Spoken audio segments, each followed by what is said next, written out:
Some breaking news out of Green Bay. Aaron Jones has decided to take a pay cut as well as restructure his contract in order to stay in Green Bay. A resolution. Instead of being released, Aaron Jones will be staying in Green Bay this season after the Packers and his agents, Drew Rosenhaus and Ryan Matha, reached an agreement on an $11 million salary for the 2023 season that includes an $8.52 million signing bonus. So you heard that right. Aaron Jones, the humble man himself, is doing it again, being a team player. And I say this because he actually is taking a pay cut and restructuring the contract. Usually when a player restructures a contract, it's not them being a quote-unquote team player. It's just the Packers pushing out money into the future. They're going, okay, we're not going to pay it now. We're not going to put it on the books now. We'll worry about it later. That's the usual route the Packers go because the players don't have to agree to that. But in this case, Aaron Jones actually is taking a pay cut, just really solidifying what it's like being a Packer. I mean, this dude has helped out the Green Bay Packers in many, many ways. As we get closer and closer to the new league year start on March 16th, the Green Bay Packers have to get under the salary cap, and the way they're going to do that is by restructuring deals, pushing money out further, getting under the salary cap before March 16th, and allowing them to proceed into the new league year. This is going to help a lot because Aaron Jones' cap hit for 2023 was set to be just over $20 million, $4 more million than the next highest running back in Christian McCaffrey. So that obviously wasn't going to stand, and a lot of people around the league and on Twitter and social media were going, okay, well, that's not going to stand. This is why they should part ways with Aaron Jones. But I was on the side saying, okay, they're going to adjust this contract somehow, whether it's just a restructure or Aaron Jones takes a pay cut as well, which we now see as true. I do believe he's going to remain on this football team. There obviously was always a chance that, when Aaron Rodgers makes a decision, if they trade him, they could end up trading Aaron Jones. Now that is pretty much gone. So the exact details of Aaron Jones's new contract aren't out yet, as this did just happen. But as of now, it is said that he did take a $5 million pay cut. And if the Green Bay Packers were to add another void year onto that contract, so you take $5 million off the deal in total because it's a pay cut, then you push out more money, converting it to bonus, pushing it out into the future. If you're adding one more void year, that could lower his cap hit all the way down to around $8.2 million.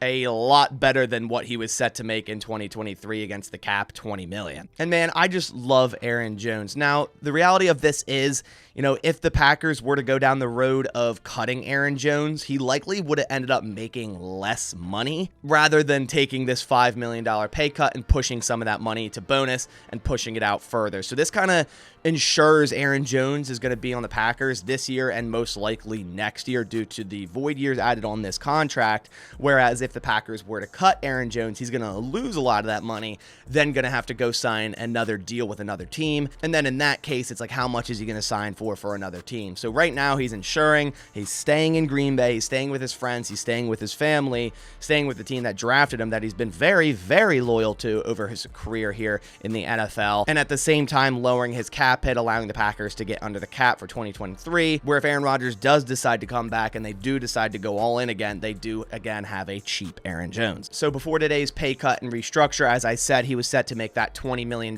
cap hit number on this year. Then next year was supposed to be $16 million. And then he had 2 void years on his deal when he was 31 and 32 years old. So like I said before, I would assume another void year would be added, and then more of that bonus would be pushed out. And then also, like we said, that $5 million pay cut. So we'll see in a couple days probably what the exact numbers are. But if we are taking the estimation that this is going to lower Aaron Jones' cap hit down to that $8.2 million, the Packers before this were sitting right around $16.4 million over the cap. So if we subtract that number from there, now the Packers are sitting right around $4.6 million over the cap. And that's just with one move. And we should definitely expect more moves in the next coming days, all the way up until March 15th, when some of the bonuses are due, like David Bakhtiari's bonus as well.